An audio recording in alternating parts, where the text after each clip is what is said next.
Derby. Yep, not too. So I started my working life at Rolls-Royce. Gotcha. And my husband's still there, so I haven't got any further than Derby. Derby. And Barry, I guess you're in a lot nicer place than I am at the moment. I don't know about that. The Netherlands is a bit nicer by default. Cool. So yeah, we are actually. Can you hear me or? Yes, got you now. I've got you now. Yeah. Yeah, you're dropping in and out though, Barry. Yeah, I'm maybe just grab everything and move over to another location. Maybe the Wi-Fi is a little better there because my camera is not liking it.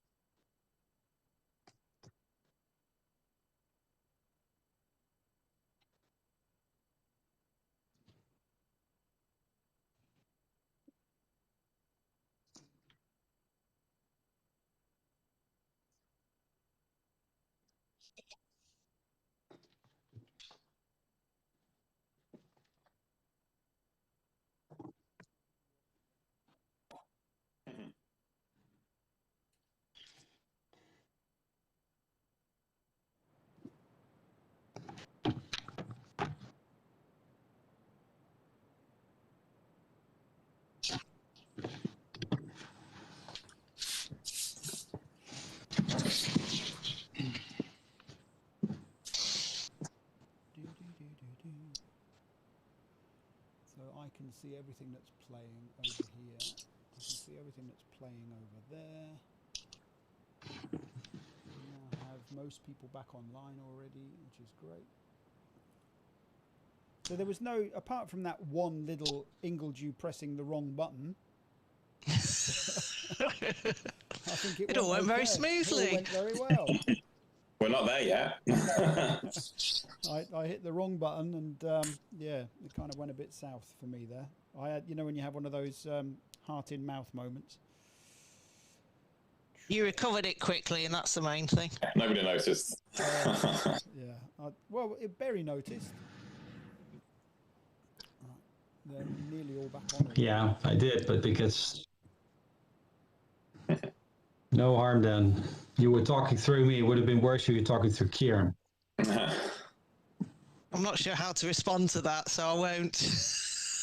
We've got somebody else trying to join us. Who's that? No one.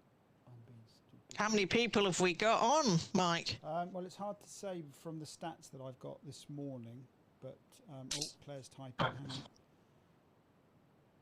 So we had nearly a full house this morning, which is good. And you know what it's like.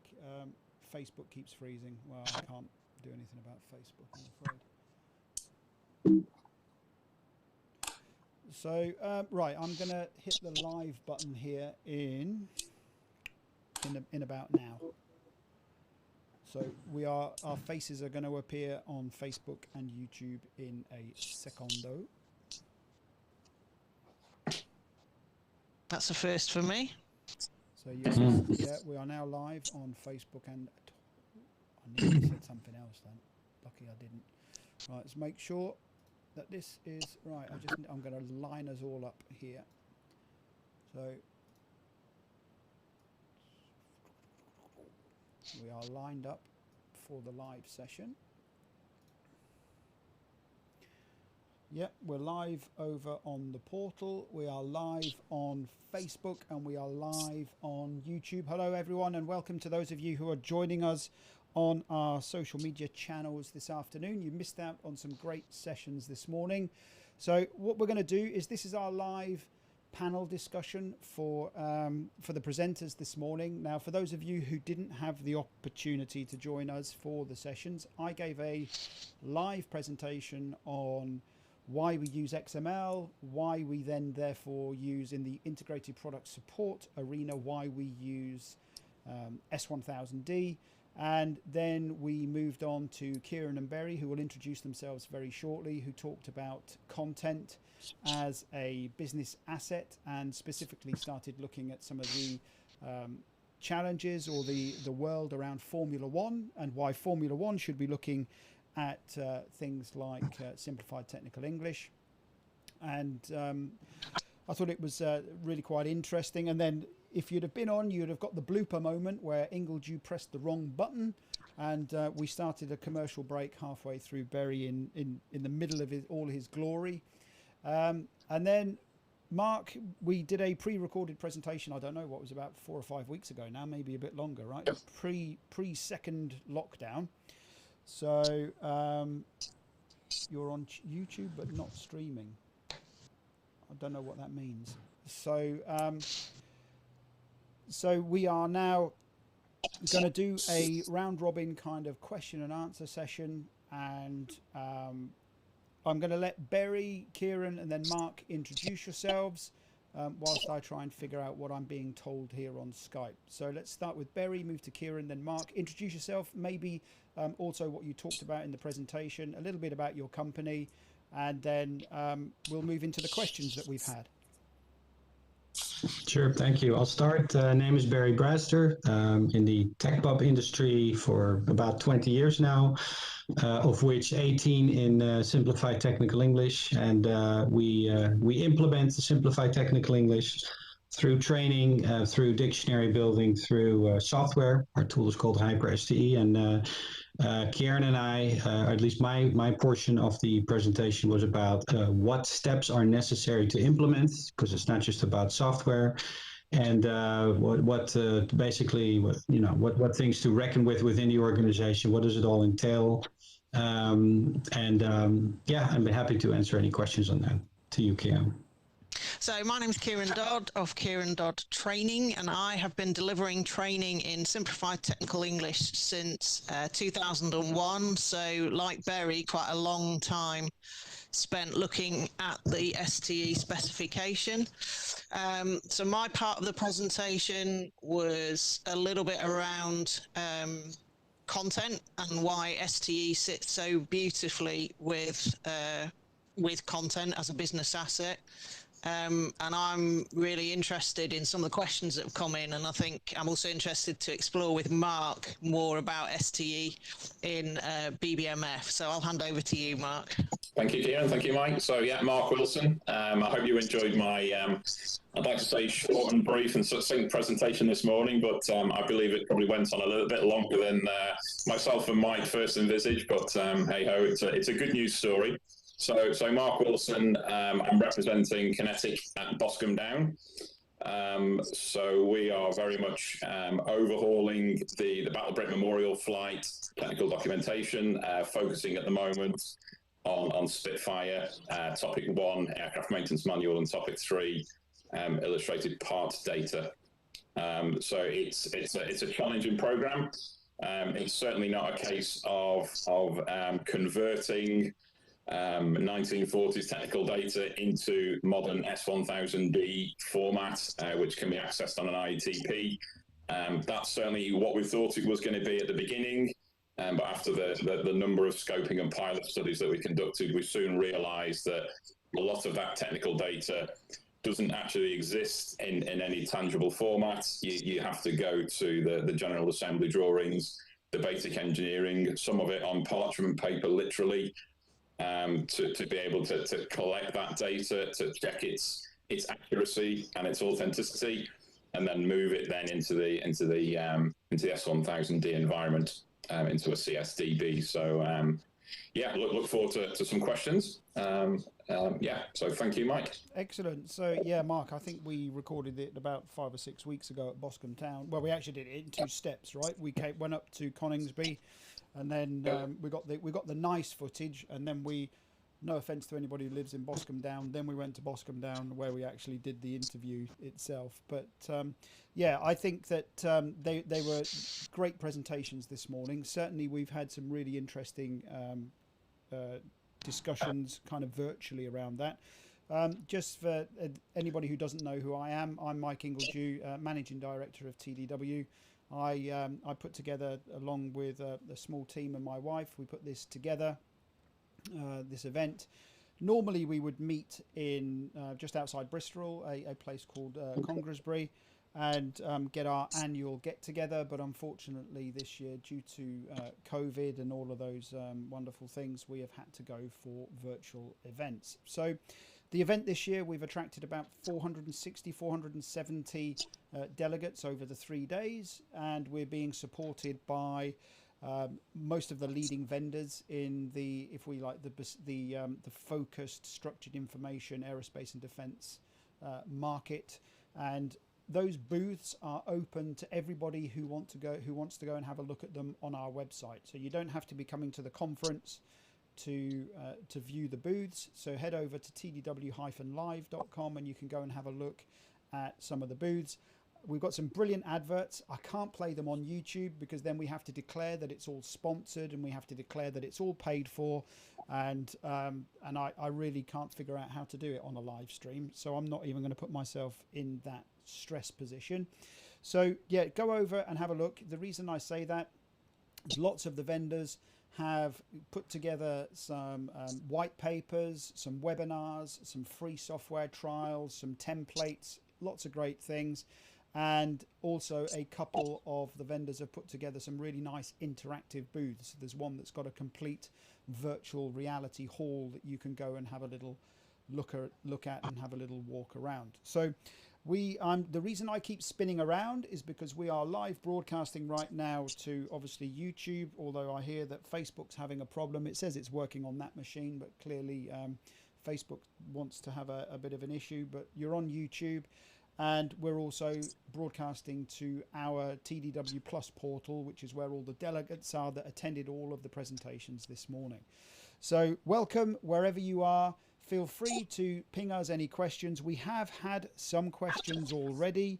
I'm keeping an eye on my Skype here just in case anybody does ask another question and I get sent it. So Kieran, I think before we went on air, you started interrogating Mark about a couple of things that you picked up in his presentation. I think that maybe, and I asked you to pause because I thought that would be a good thing for us to start on. Do you want to try and pick Mark up on that? I can. I don't know. Interrogating would be the word I'd use, but no. I think for me, I was just interested, Mark, in the fact that you had chosen to use STE and. Let's just say the RAF is probably a place where a traditional style of writing is favoured, and STE is very different to the traditional style of writing. So one of my questions was the authors that are using STE, how experienced were they, first of all, and then how receptive were they to writing in STE? Okay, so it's something that we considered right at the forefront of the project because in the past, it's sort of bitten me in the past. You get so far through a project and somebody mentions STE. Yeah, it was something that we looked at right at the beginning. We got the customer's view. So we got the project team, the Battle of Britain Memorial Flight project team. We got their view and they weren't hard over either way. One of the feedback from them was that the data will never be translated into another foreign language. But that's I did say to them that's only one reason why you'd adopt an STE route, one of many. So that was very much the PT's first reaction. In terms of the authors, I'd say 50% of the authors had already been experienced in STE. So it's quite an easy sell into the author. So we weren't at liberty to go either way. So the best way of describing it is that we're following STE where we can, using our appropriate number of words per sentence, the right tense, etc. I'll come up with an example. I think I probably used it in the past where people don't like the term safety. So you safety a bolt. No, you don't. You wire lock it. So where we've deviated from STE, we've actually got an SCE deviations register, and there's probably half a dozen in there at the moment where we just track and we record it. So if ever we're challenged in the future as to why haven't you gone down STE? Well, the project team didn't need us to. Well, we can use it as a defensive position. So we'd rather capture it as we go along, and the wire locking is a standard is one that's come up for me in the past that people understand what wire locking a bolt is, but they don't necessarily. And maybe it's derived because wire locking isn't the modern way of doing things. They use numerous safety devices. So I know that in the States that wire locking isn't used as widespread as it is in Europe. So I completely understand why it's that route. But the Spitfire certainly uses wire locking. I don't think it'll go any other way.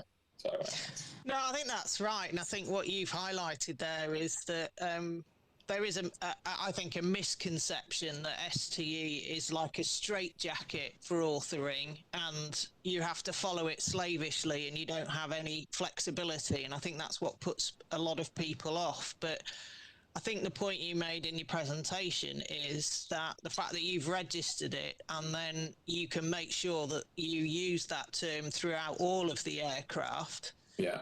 I see no, I mean, Barry might have a different view, but that to me is like an organisation choosing what its terminology is going to be, and you've documented that, and as long as it's consistent, as far as I'm concerned, you're working within STE. It's just that your organisation has chosen a different term that's more practical for you.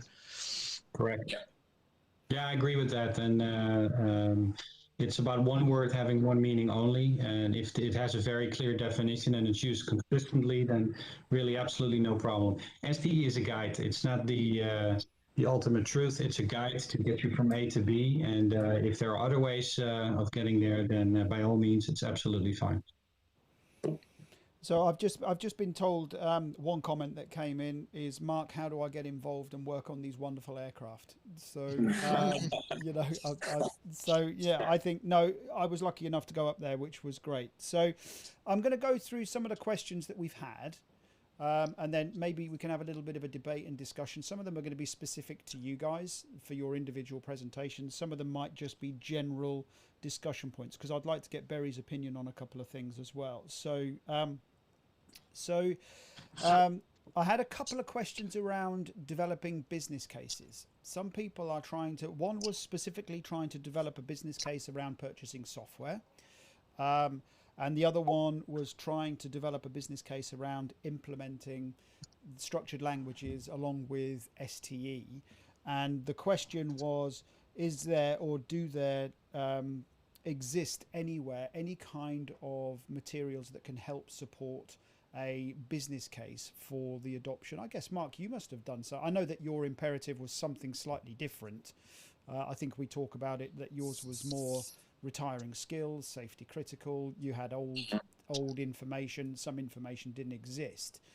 But for those that are coming at this from a traditional start point, let's say, do you guys have any kind of pointers on where people can go for metrics or white papers or anything along those lines to support business cases for the adoption of?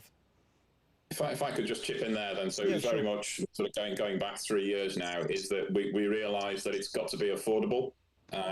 Yeah, it's not a case of how much have you got, customer. It's almost making the product, making the output scalable, affordable within a certain budget. That we're all up against budgets at the moment, and as we go into next year and the future years, that's only going to be more and more interrogated. So yeah, initially the requirement was to produce all manuals for all BBMF aircraft types in one go. So not only was that pretty much impossible technically, to try and run it concurrently, but also from a commercial perspective. So during the early stages, I ended up doing the scoping study and interviewed various members of the flight and the project team, and soon realised that it's the topic 1 and topic 3, and it was the Spitfire, which was the most important aircraft for a number of reasons. So with that in mind, we made it fit within the customer's budget. We clearly didn't know what the budget was, but we made it more appealing and allowing the spend profile to be a known consistent element over the forthcoming years, rather than expecting it all to come up front. But then we needed to work out how big the AMM was going to be. What we didn't have, certainly for Spitfire, was a 1940s AMM that we were going to convert into S1000D. As I said earlier, that definitely wasn't the case. We started very much as you would do with a new aircraft type, developing the data module requirements list. So understanding what the LRUs were for the various systems, and then with those line replaceable units, with those components, what procedures we needed. And from that, we could then build up a system-by-system understanding as to what the data module requirements list was. And we could turn around and say, an average data module would take X amount of hours or days to author. Therefore, there's your estimate for the AMM, and the IPC was also a very similar approach. And we could have done all remove and install procedures and all components within the Spitfire aircraft. But again, we wanted to make it scalable. What we wanted to do was make it the most benefit for the flight. So the rule that we came up with was very much if it's a component that you remove and install or disturb during a 5-year maintenance cycle, that's where we're going to target. If it's something you've done once in the past 10 years, we're not going to target that as a remove and install procedure, or even for a component in the IPC, because the bang for your dollar is not going to be seen for a long time, and we've got 5 platforms to do. So it was very much making it fit within the spend profile. Does that get the conversation going a bit, though? Yeah, I think it does. And I know I noticed that you picked up on the if we do use acronyms, try and spell it out, because I know that we are definitely in an acronym world, and some people do. So you did hit topic 1 and topic 3. There was one question from clearly not UK Defence that asked us to expand on what kind of data sets that was. So we'll pick up on that again shortly, but let's continue this thread around the business case. So Kieran, what's your thought about a business case? I know it's something that you help customers with, but I don't know if I'm allowed to say it, but I'm going to say it, is that there was a document that came out of the STE working group, I think, that you said that there was a white paper or something, I think, that came out. You shared it with me. I can't remember what it was now, but it was around about languages, something that the formal group sent out last week. I don't know if you're allowed to point people to it. Anybody? I can't remember what that is, so I'll have a dig around, and if I can share it, I will. Yeah, sure. So, and just so anybody who's interested, on Facebook, the STE working group does have a Facebook group, so you can go and follow them, and you can keep up to date and up to speed with what they're doing and who they're giving the specifications to, which is an interesting one. So yeah, but talk about business case, Kieran. What do you think? Well, I think in terms of metrics, I think Barry will be in a better position to discuss that because of Hyper STE. But I think what I also really liked about Mark's presentation is what I think is often forgotten when we're talking about STE and structured languages, which is the people. Because obviously in a smaller team, what came out strongly, Mark, was the emphasis that you put on the end users, and very often they are not considered in technical documentations at all. They're just so far away, and people are so focused on the software and the whizzy stuff that you can use, that they forget about the people who are actually going to use the content at the end, and just practical things like how do you access it, and security, which is something that has often struck me when I've listened to people talking about content, because coming from an aerospace background, I know how important security is, and intellectual property and commercial and export control, which when you're talking about consumer products and content, they don't have the same same concerns, but so often it's people that are forgotten. People aren't like you get the subject matter experts who have to approve I think you called them engineering authorities, but the subject matter experts that have to approve the content. But because it's not written in a way they're familiar with, then it doesn't say what they expect it to say. Whereas if you communicate STE to everybody who's going to be affected, not just the authors, but the subject matter experts and maybe service engineering and the maintainers, you're more likely to get buy-in and benefits from using STE.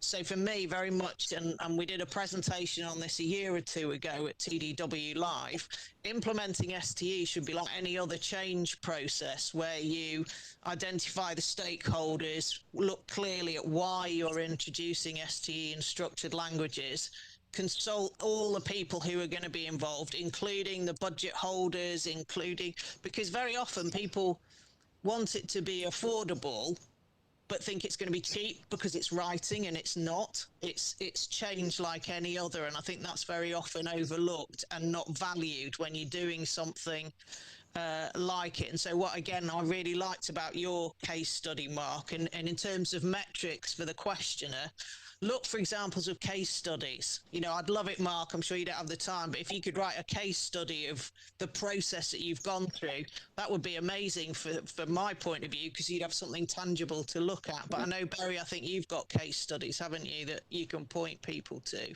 Yeah. But those would be my observations.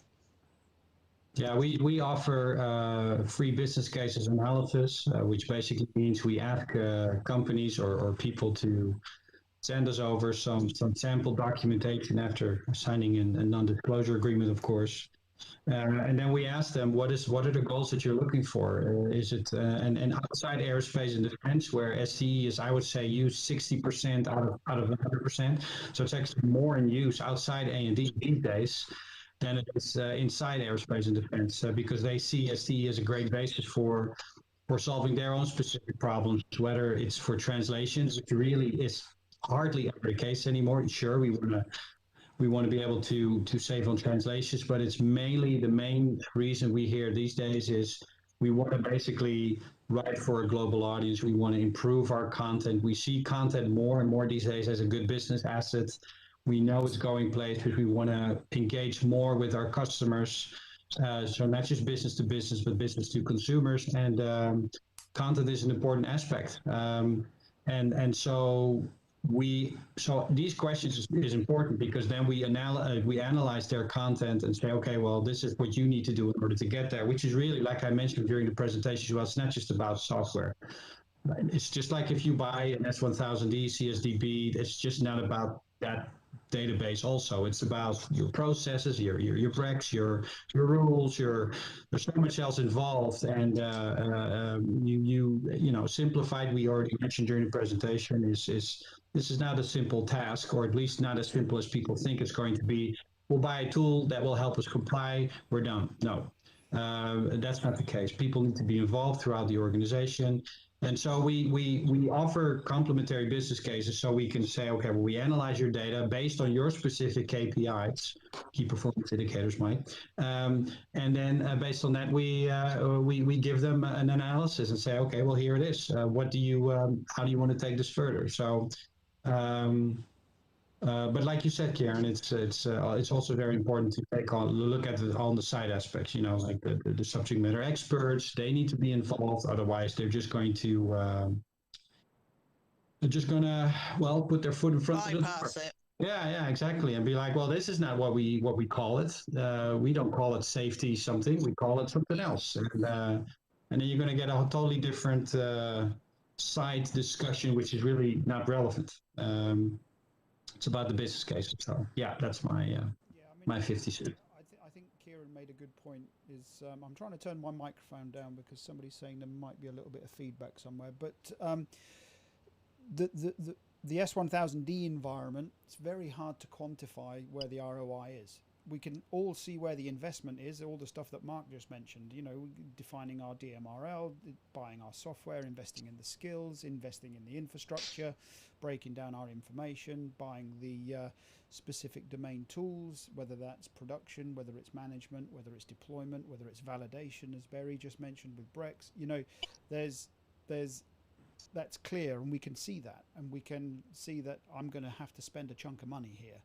And but one thing that I help customers understand is, where do we see the benefit? Where do we get the ROI from structured information? Where do we get the benefit from using interactive manuals? Where do we get the benefit from filtering content dynamically for a user based on their skill level, based on what the task they're doing, and the particular platform or variant of platform that they might be working on? So I think to answer the specific question about business cases, one was software, You know, this is one thing I say to everybody is S1000D, and if we're talking specifically S1000D, you're not doing this without software. Okay, so suck it up. You're going to have to spend some money somewhere on some software. And you know, there's another question that follows on nicely from this, which we received yesterday, which I'll mention in a minute. But you know, you will need to invest in some tools. It's not going to happen without tools. You know, and sorry, go on. No, I was just going to say, you know, you're talking about proving the value of what you're doing. I had a question for you, Mark. So one of your big drivers for this is that you're losing the skills. So, for example, when you go to your new documentation, is the idea that you will be able to use content from your maintenance documentation in training for new maintainers that come through in the future when the experienced people that you've got now move on and retire? So I guess there's two benefits there, Kieran. So the first one, as you said, is the training aspect. So they, for example, in the Royal Air Force, the RAF, they don't talk about piston engines anymore. Surprise, surprise. So you've got a guy or a group of maintainers that are used to gas turbine engines, Typhoon, Tornado, etc. And when they come across to the flight, they do get a degree of reciprocating of piston engine training, but it's potentially not deep enough, not aimed at the sort of the maintainer of today, the 20, 30-year-old maintainer. It sort of suggests or implies a degree of sound engineering knowledge of piston engines that you get with your later generation guys in their 50s and 60s. It's just the nature of where we are now with technology. And what we're realizing now is the front end of each chapter of each system in the maintenance manual. There's obviously the descriptive data modules. So within the descriptive, we talk about the system, what the function of that system is, what it then breaks down into the constituent subsystems, obviously in line with S1000D, and then within those subsystems, what components there are. So the hydraulic system consists of 29 as the top level system, 29, 30, etc. And then within each of those, we've got a hydraulic reservoir, we've got a number of filters. So we're actually finding that information is really good inside the maintenance manual, but it's also really good for a training package. So there is a training needs analysis project running in parallel, which is how do we convert this descriptive data module into something which is meaningful in a training environment. And actually, where it's going so far is it's fit for purpose. We could actually take the content. Why would we want to make it any more complicated? We could get lots of colors in there and maybe a bit of dynamics, but it's a Spitfire. It's not complicated technology. So we make it fit for purpose, and then we move on to the next aircraft. And running the risk of swinging the lantern here, and anybody who knows what swinging the lantern is, it's old soldiers telling stories. When we were taught our engineering, the first thing we were given to learn was all of the Lynx manuals, all of the Gazelle technical manuals that they were using out on the shop floor in live units. This is what you're going to learn, guys. Supported by training pracies, but this is what you're going to learn, guys. And off we did, and off we went. So I'm conscious that we spent 30 minutes on the business case one. So the only thing I would suggest is get in touch with anyone on this particular panel, and I'm sure they'll be able to point you in the right direction. But also accept that if you are going down this route, you are going to need to buy some tools. So because we're talking about software, we finished off talking a little bit about software. I'm going to pick up on some of the software questions that came in. Can I recommend an IETP? Not putting my head on a chopping block. Go check out the vendor booths. The ones that have got IETPs. Ask them for a demo. Ask them to run your data through their IETPs. Most of them will do it, and and they all work slightly differently. So they all have strengths and weaknesses. A question that came in yesterday, and I'll be interested to get your view on this as well, Barry, is that Do you? So I don't know. The guy was from the aerospace sector, so I don't know whether there was a pun intended. Do you think hosted CSDBs will take off? And you know, my view on this is very. You know, I'm quite open and honest with people about tools for their organization. Very much like, does STE work for your organization? Does S1000D work for your organization? Does this technology stack work for your organization? I think it comes down very much to horses for courses. What works for you, the type of data you're producing, you know, how much money. You know, we're not going to find a nuclear submarine manufacturer putting their data on some kind of hosted CSDB somewhere. It's not going to happen. But if you're a small widget manufacturer with a very small, unrestricted, I mean, Mark, you host your CSDB on the cloud, so and that's because the data, whilst commercially interesting to other people, it's not sensitive, it's not secret, so it's not going to bring any governments down if somebody finds the 1940s Spitfire engine technical manuals. So which you can buy on eBay anyway. Exactly, right. So which will come on to another question that we've had. But you know, I think hosted CSDBs are there are some really good ones out there, and most of the vendors now will provide some kind of hosted service or a hosted solution. And you know, some of them are very, very good and they work very well, and lots of them have integrated editors and lots of them have integrated publishers. And, you know, if you want a list of them, absolutely more than happy to furnish you with some companies to go and have a look at. But I am not seeing a huge shift in the defense sector to hosted CSDBs. So commercial airspace, absolutely, there's a few organizations out there using them. Barry, what's your thoughts on this? Well, I think it will eventually change. I mean, Pentagon signed agreement not with Amazon but with Microsoft Azure last year. That's for that they're doing that for a reason. We are also asked outside aerospace and defense by big manufacturers who also may or may not have very sensitive data, that we have to go through these cybersecurity requirements, even ISO certification.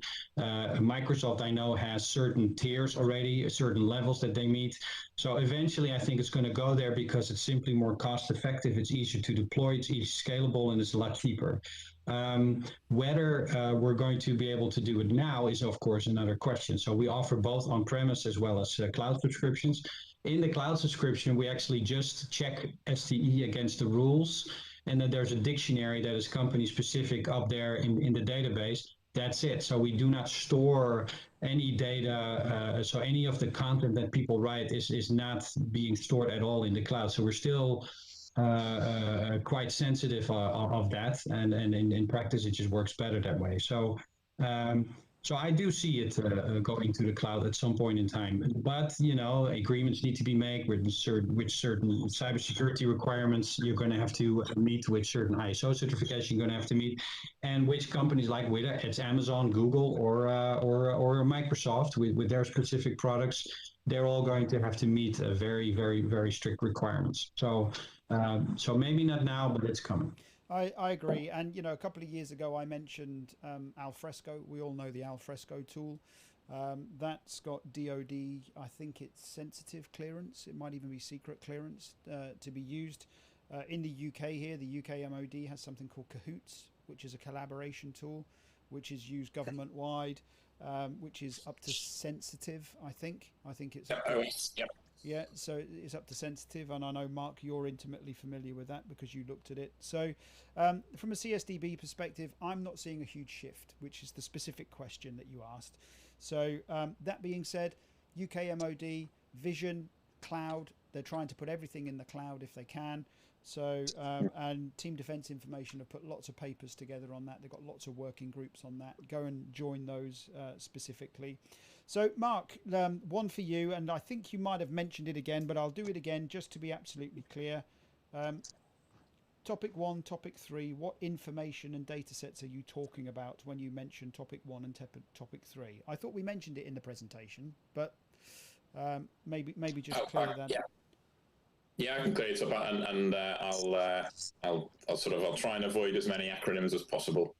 So the topic one is very much the aircraft maintenance manual. So the kind of information, the kind of context we'd expect to see in there would be preliminary maintenance procedures. So how you would jack the aircraft, how you would park it, how you would tow it, how you would picket it, lubrication charts. So kind of very much generic content which isn't necessarily applicable or associated with an aircraft system. So that's what we're calling the preliminary chapters. But then you get into the S1000D, the ATA numbering system, which then for each system will have the descriptive data modules, as I talked about a few minutes ago, but also the procedural data modules as well. So how you remove and install, how you fault isolate, how you functionally test, but then also the illustrated parts data is what we call the topic 3. I'm not quite sure where the topic numbers came from, but I think they were very much inherited from our P70 days. So we still talk about topic 1, aircraft maintenance manual, and topic 3, illustrated parts catalog, as it was in the day, but now it's very much illustrated parts data. So the topic 3 is very much the illustrated parts data, which will consist of a number of plates, a number of figures, illustrations, which more often than not will then be hotspotted to the to a list of parts, scheduled parts inside that illustrated parts data. Certainly, the way we've gone with BBMF is we've linked the two. So you should never really go straight to the illustrated parts data. You would normally typically start off inside the aircraft maintenance manual, and we use a catalog sequence number. So at the beginning of a procedure, there'll be a catalog sequence number, a CSN, which will hyperlink then to that particular part. So if we're changing a component on the hydraulic reservoir and you need to replace a crush washer, you'll click on that crush washer CSN link from the aircraft maintenance manual, and it will hyperlink inside the ITP to where it is on the illustration in the IPC. And then from that, you can then hyperlink to where it is in the table to get the part number, to get the quantity, to get the mark applicability. So that's very much bringing it into. So just to put it into context, where the guys are with the flight at the moment, if they want to know the part number of that crush washer, they would typically look for the general assembly drawing from the 1939 drawing that was developed by Supermarine Aerospace, which is currently on an encrypted disk, which nobody can crack the code. The company's gone bust. One day that disk is not going to work. So that's kind of where they are. And they're telling me that it can take over an hour, sometimes a whole morning, to find the part number of a washer. That can clearly lead to all kind of complications in the future, and potentially lead to continued airworthiness issues, because people are not used to that, are not used to having to go onto a microfiche and dig out drawings. So probably a long way, Mike, sorry, to explain what a topic 1 and topic 3 and what the challenges are that the flight typically face at the moment, and literally within a click, 2 or 3 clicks inside the IETP, and we're talking less than 30 seconds to find out with a high degree of confidence, and that's really key, the high degree of confidence that is the right part number for that crush washer. Someone made a joke the other day that you were holding or one of us was holding a disc, right? And they said, "Oh," one of the young kids said, "Did you 3D print the safe icon?" Why have you got a coffee mat? No, it's funny. I brought a tape out the garage the other day, and one of the cassette tapes, and my daughter's looking at it as if to say, what would that be? So no, I think, Mark, you illustrate there quite beautifully some of the ROI that you get from accepting this stuff. If you're taking half a day to find the part number for a washer, we can't be doing things like that. So Another question is, I think, I don't know who this was aimed at, but I guess at me, is that are you still seeing nebulous S1000D contracting requirements? And the answer is yes. And the answer is also that the community, the specification community, is trying to address this, is trying to give guidance on how to contract for these specifications. And I think Mark Willis from CDS, in his however you want to say it, the S10000i or the SX 000i specification, he's going to be talking about that and contracting support tomorrow. He mentions that in his presentation. The problem is, traditionally, we just want tech pubs. Great, we just want tech pubs. Oh, and by the way, can we just have it in S1000D? But we don't know what that means, but we just want S1000D. And that's what goes into the contract. I think we're going to see lots more guidance coming out of the community, of the specifications community, on how you are going to be able to nail down contracting requirements. So would be my sense. Another comment that we had was the problem with all of this stuff is the cost of software tools. So yeah, I mean, you know, I don't think any of the vendors are charities, but, you know, there are some vendors that are trying to drive down the cost of adoption or the barrier to entry. And I know that Etaplan is doing a lot of work in this area with your cloud-based STE checker. So maybe talk about that for a couple of seconds there, Barry. Well, I mean, it's not about the cost, it's about what is it going to save or what is it going to bring, right? I mean, is this tool going to cost me something? Well, sure, nothing in the world is for free, but how much is it costing you now? How much is not having a CSDB, or how much is not having an STE or not being STE compliant? How much is that costing you now, as far as customer engagement, as far as potential translation cost savings, as far as you know, we did a case. Yeah, safety issues, as far as labor costs for in case you do want to be STE compliant, and you now have some quality assurance folks having the STE specification on one knee and then their own manuals on another knee. So in order to do this, sure, it's going to cost something, but this is why you do business case analysis, just to see where this is going to bring you. What is it going to save? And what, you know, and it's not all about, sure, there are cost savings there, but there's also quality improvement. There's efficiency. You can see writers save 30% in time because STE teaches them to stick with the need to know instead of the nice to know. No software tool can check that, by the way. That's really the job of the author. So there's a whole range of things that you can do there. But is it going to cost us? Yes. But the question, the real question is, what is it going to bring you? Yeah, and sorry, go on, Kieran, I'll let you go.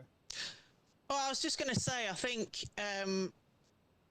the other big issue is that very often, and I think this is similar to what you were saying about people wanting S1000D, I think very often when it comes to documentation is people focus on the software and not on looking at the whole of the process for their documentation. And I think, again, that's why I think, Mark, yours is such a great case study, because you've had to go back to first principles because your documentation is in all sorts of literally different books elsewhere, or impossible to access disks. So you've had to go back to first principles to say, right, what do we actually need this to do when we're finished? And you've worked back from there, and you've talked to all the people who are impacted by it.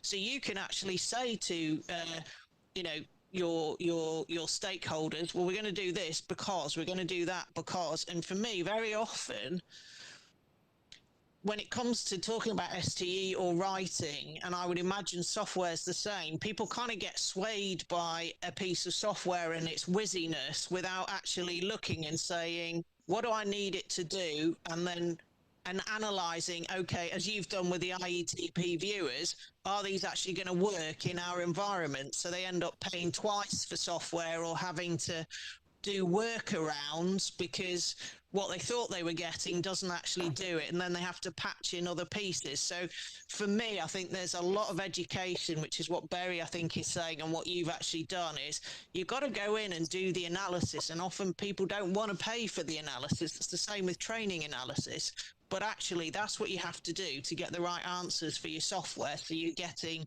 what you need when you need it, and it does what you want it to do. Absolutely. So just to follow on from that, Kieran, one of the options that we had going very, very early on now, and going back several years, was S1000D wasn't the default answer. We weren't obliged. I understand the MRPs, the UK technical documentation and regulations within the MOD state that for new technology, for new equipment, I think the terminology is you must use S1000D. I'd like to challenge anybody that suggested that a Spitfire and a Lancaster was new technology. But then again, it is new technical information, so I didn't really want to go into that battle. But one of the options that we did have was just to use Smart PDF. So PDF has become very smart over recent years. So one of the things that we trialed was hyperlinking between, let's call them pseudo data modules inside PDF, and it was great. It worked really well. But then when we trialed a number of CSDBs, it didn't actually take any longer, and it was a lot more robust. And they weren't standalone, and the mark applicability model was already embedded into the CSDB.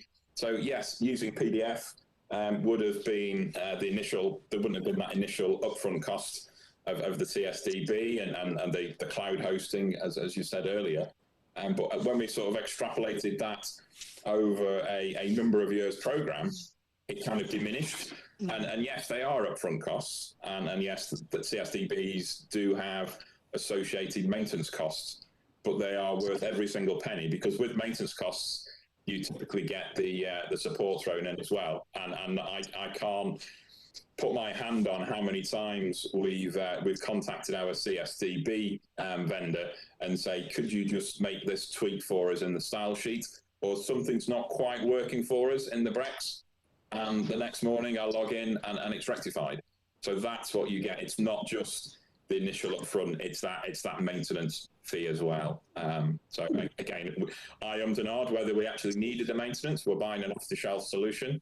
Yes, we did need it, and it's certainly probably one of the better decisions that we made in the project was to keep that reoccurring, that annual maintenance and support fee. So when we talk about software costs, it's not just the initial cost, it's the continued support, which from my experience is very, very valuable, and in fact I consider it to be essential.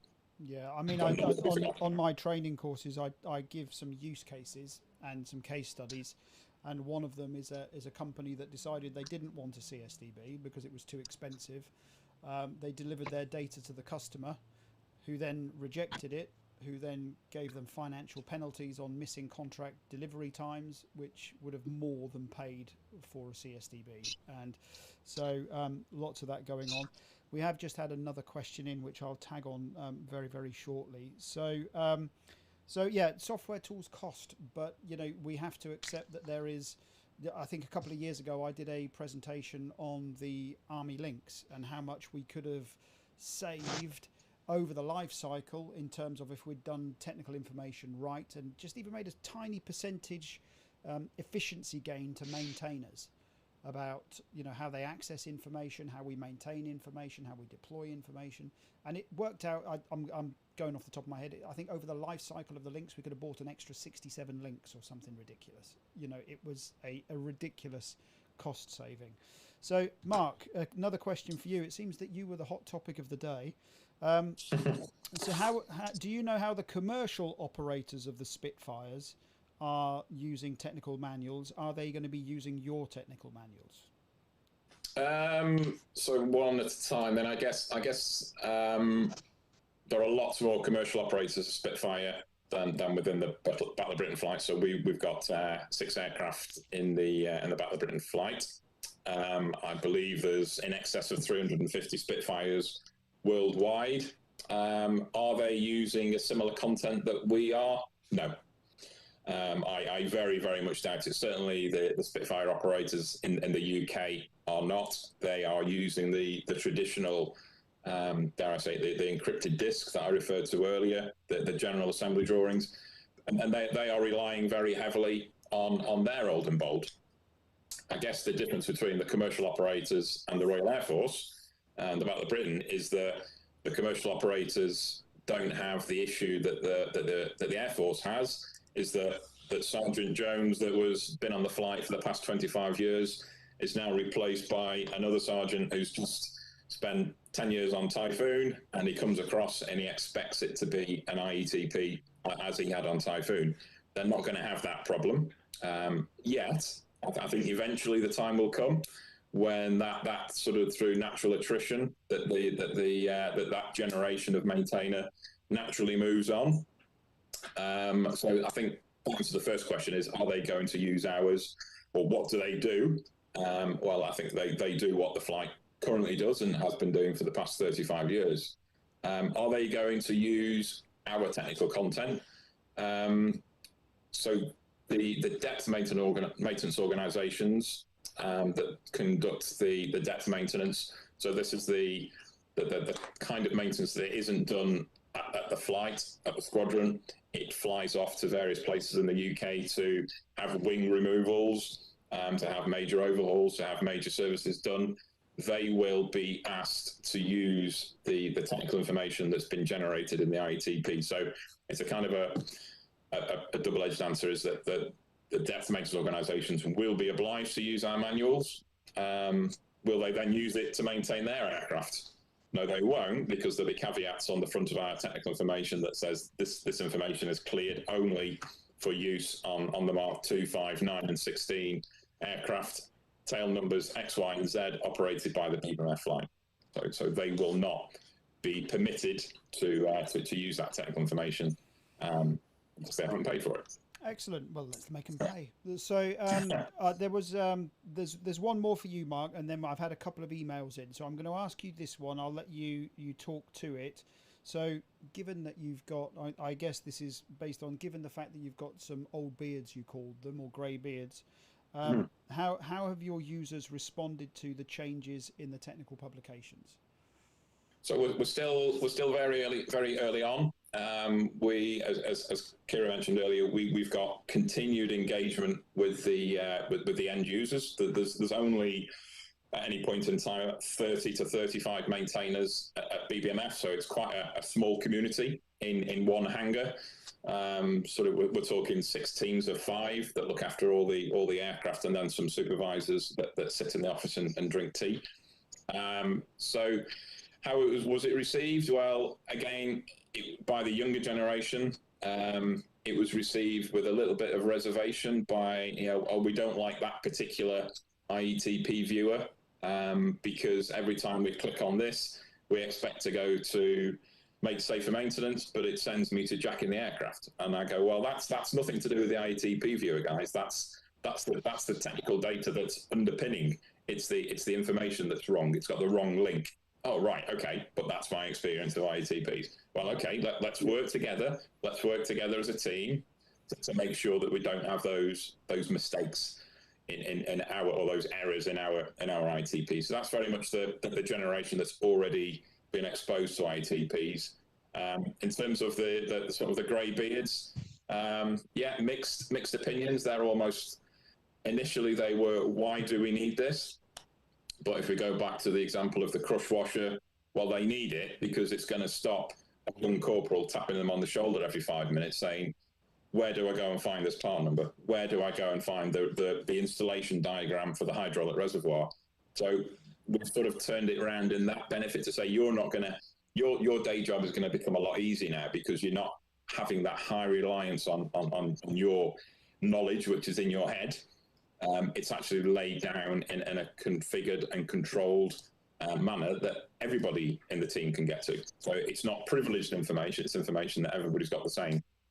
So, it's been well received. And I think it's that end user communication maximum every 3 months. I mean, you've been, Mike, and you sat and had a brew with the guys in the crew room, and they've been across into to my sort of office there, and they're really on board from the Sengo, so from the senior engineer officer, even the OC, the officer commanding of the flight.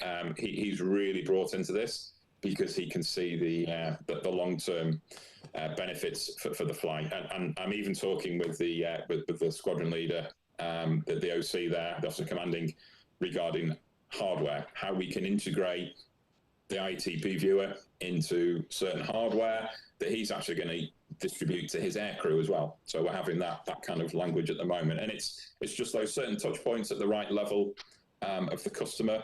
If you get it right at the top, it will naturally cascade down to the lower ranks. I think that's certainly what I've learned over the past 12 months, and we are undergoing ITP demos at the moment, and that's really been a sort of a turning point with the end user, certainly the old and bold, rather than it being displayed in a CSDB, which is great, but all I can really do is print it out.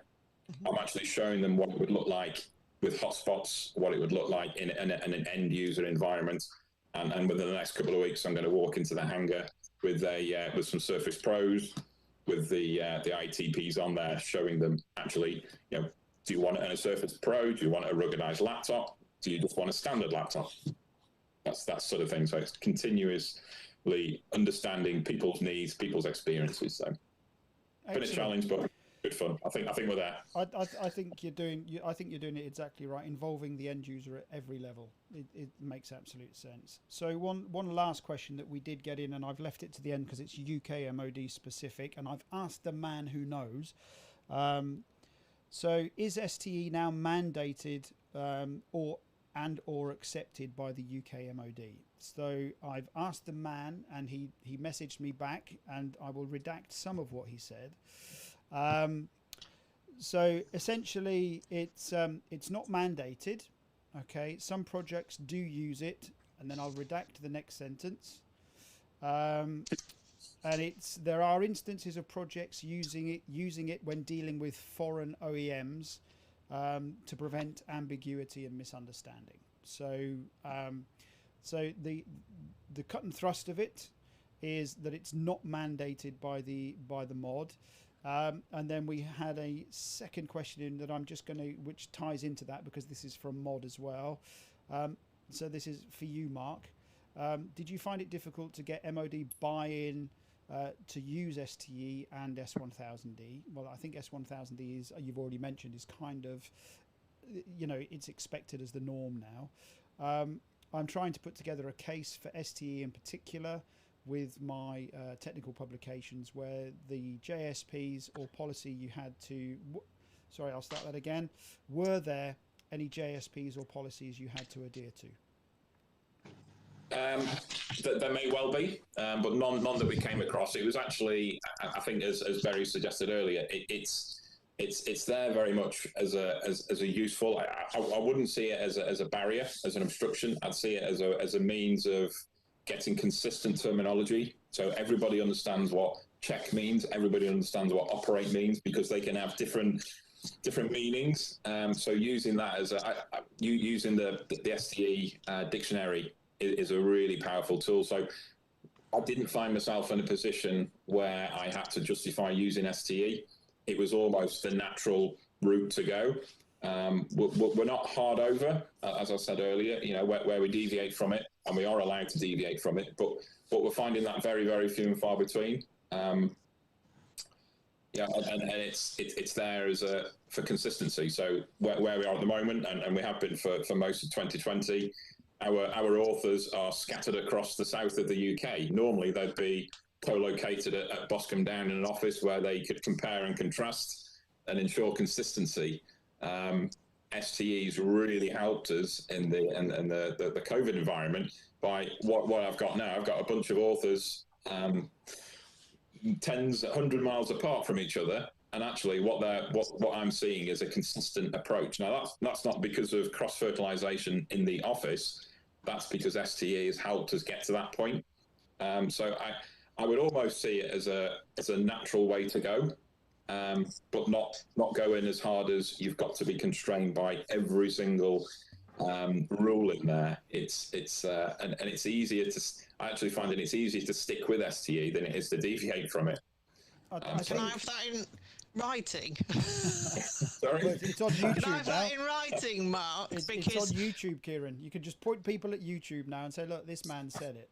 So, But honestly, people think that STE is some sort of, I say straitjacket, but set of restrictions. But when you actually look at any book on good writing practice, most of it is what STE is built on. It's just that STE takes it that little bit further. And as you say, it drives consistency. And if you think back to, you know, all the S series, which we're going to talk more about on Thursday, they're about collaboration, they're about standardization, they're about being consistent, they're about using uniform terminology. That's all STE does, is just gives you the tools to do that. So I think a lot of it is that STE gets a bad reputation because people have a perception that it's about taking away your choice. And actually, what I say to people when I'm training is, why make life difficult? If you've got a set of things that you can do, stick with those and forget everything else. It just makes your life easier. yeah. I agree. Sorry, Barry, did you want to add something into the mix? No, I mean, my mom sometimes tells me, you know, that she doesn't like to wear safety belts while she's driving the car. I'm like, well, they're not. The purpose of a safety belt is not to make driving, you know, harder for you or more annoying. There's a purpose to it, and while you are wearing it, you can still, you know, drive anywhere you want. Don't hit that tree, by the way. But you know, and it's kind of the same with STE. You know, use it for your purposes, and if you want to deviate from it, and you have all the right reasons to do so, it is totally okay. It's a guide. It's not the ultimate law, if you will. We've done implementations, like I said, outside aerospace and defense. A UK company called Electa has been a very long time user of it. They have renamed it to Electa Approved Simplified English. EASE, EASE, that's their acronym, speaking of acronyms. And they use it for their own purposes, and where they wanted to be more flexible or have their own terminology override the SE specification, they were able to do that. And it's just a great example of where you can really go with this. So use it for your benefits, and that's all really you need to do. So it's about the end user. Just like Mark said, it's all end user, end user, end user. They're going to be happy with you. They're going to then more positively reflect on your own branding, because you can have the best aircraft in the world, but it comes with a crappy manual. That's going to look bad on you in the end. And STE is one of the tools simply to help you get there. Excellent. So I think we are at the top of the hour for the hour Q&A. Mark, if you agree, I will introduce the young MOD lady to you direct. Maybe you'll be able to give us some pointers on. Yeah, no problem at all. Yeah, more than happy. Yeah, and you know, maybe any kind of policies or processes you were able to circumvent or had to adhere to. So I'll do that later on today. So Kieran, Barry, Mark, thank you very much for that. I think it was useful and beneficial. For those of us that are joining the Q&A session tomorrow, I think we've got like 20 people on tomorrow afternoon, so it should be a little bit more Wild West. So I'm going to call today to a halt, because today, traditionally, the first day always finishes a little bit earlier, normally because we all go to the bar or we go to the gym on the end of the first day. We can't do that today, and we're still waiting on Barry bringing his beer, right? If nobody's following Barry on the mythical beer. Yeah, if he's not bringing his if you're not following Barry on Facebook, he's a brewmaster in his private time, and I think it's going really well, actually. So and he keeps promising to bring some to TDW-Live. Yeah, here's a promise. If we have TDW-Live next year, actually live back in Bristol or wherever you're going to host it, I promise, it's now on YouTube, that I will bring a stack with me for everyone to enjoy. Excellent. And I'll bring the pies. We'll supply the pies. Barry will supply some of his blonde beer, or some of, you've got all sorts now, haven't you? You do more than you're just blonde.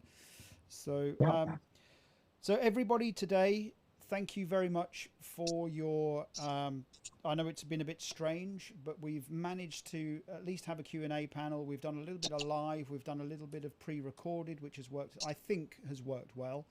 Yep. Certainly the comments that I've had from a number of you, I know some of you are upset that we're not getting together. That's way outside of my pay grade. And so, but, you know, we are back on, we hope, for next year. But tomorrow morning, and this one's for you, Christian, bright-eyed and bushy-tailed, my German friend. I know that you like this one. So we will start again tomorrow morning, and I think it's 9 o'clock again. I will start the live stream just before again, so everybody can hop on and you can watch some of the adverts. Those of you who are not joining the sessions but want to get involved on the social media, you can check out the agenda that's online. And if you've got any questions for any of the speakers, do ping them in to me. There's instructions there how you can do that, and I'll be more than happy to do that. Check out our sponsors and our exhibitors that are online. And I am going to switch off the live stream here in a couple of seconds, guys. If you just want to stay there, we can just have a quick goodbye. But I'm going to turn off the live stream. Anybody have any comments, suggestions, or further questions?